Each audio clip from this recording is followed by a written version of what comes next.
Have you ever seen something like a battleship, a satellite network, or a fighter jet and just wondered how in the world you even start to build something that complex?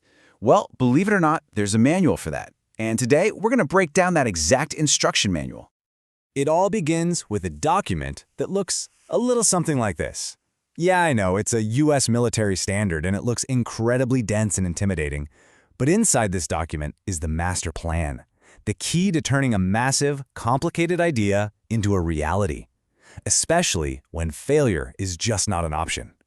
So here's how we're going to crack this thing open. First, we'll figure out what this document, an SSDD, actually is. Then we'll look at how it helps design the big picture, how it connects all the tiny little pieces, and finally, why all this insane detail is so important. Okay, first things first, what exactly are we even looking at here? Let's crack the code on this acronym and find out what this document is all about. Its full name, and it's a mouthful, is a Subsystem Design Description, or SSDD. Now, the official definition says it describes the system-wide and architectural design. You know, that's pretty formal. Let's put that into words that make a bit more sense. It's actually pretty simple when you think about it. Imagine it's the master blueprint for a massive skyscraper.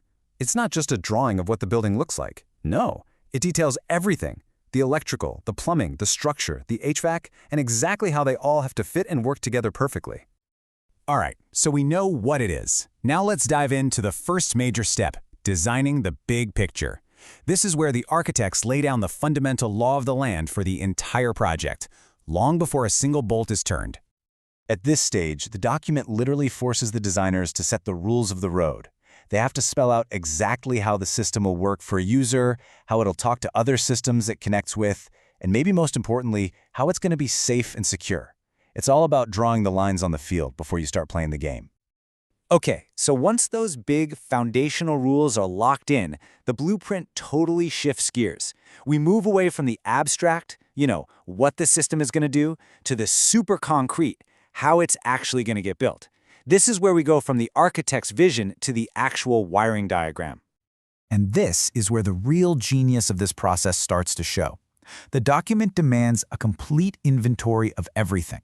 You have to identify every single component, and I mean everything. Hardware, software, even things people have to do manually. Then you have to say what each part does and whether you're building it from scratch or just reusing something that already exists. It's like creating a perfect anatomical chart of the entire system. But wait, it goes even deeper. For every single piece of software, the blueprint makes you specify exactly what hardware it gets to use, how much processing power, how much memory, which network is it on. There is zero guesswork. Every last resource is tracked and allocated. So you've got this list of hundreds, maybe thousands of parts. You know what they do, you know where they live on the hardware, but how do you make absolutely sure they can all communicate without causing total chaos? The answer is something called interface design. The best way to think about it is defining the rules of conversation for every single connection.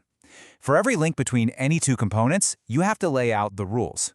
Is this a high-priority conversation? Is it happening in real time? And what precisely does the data being passed back and forth look like? Now this is my favorite part. Let's just zoom in on that last point for a second. Defining the data. Because the level of precision required here is, well, it's almost unbelievable. Get this. Just to define one single piece of data, you have to list its unique ID, its regular name in plain English, its official government standard name, its technical name, like a variable, even its abbreviations. And that's all just for the name. It's this microscopic, some might say obsessive, level of detail that prevents a catastrophic misunderstanding from happening down the road. So after all of that, you have to ask the big question, why? Why go through all this painstaking, what looks like bureaucratic work? What's the real payoff here? Well, the reason is actually simple, but it's incredibly powerful. This mind-boggling level of detail, it isn't about creating paperwork for the sake of it. It's about creating a safety net. It's a system that's designed from the ground up to eliminate confusion and prevent failure before it can even start. The document itself has a key phrase for this safety net. It's a two-word concept that really is the whole philosophy in a nutshell. Requirements traceability. And what that really means is that every single decision, every part, every line of code can be tied directly back to a specific thing the system was supposed to do. There are no extra parts, no features that don't have a purpose. Everything is there for a reason, and absolutely nothing is left to chance. So that brings us to the final question, and this one's for you.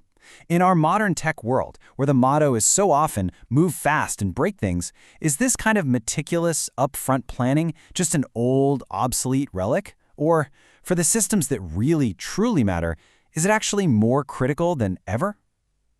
That's something to think about.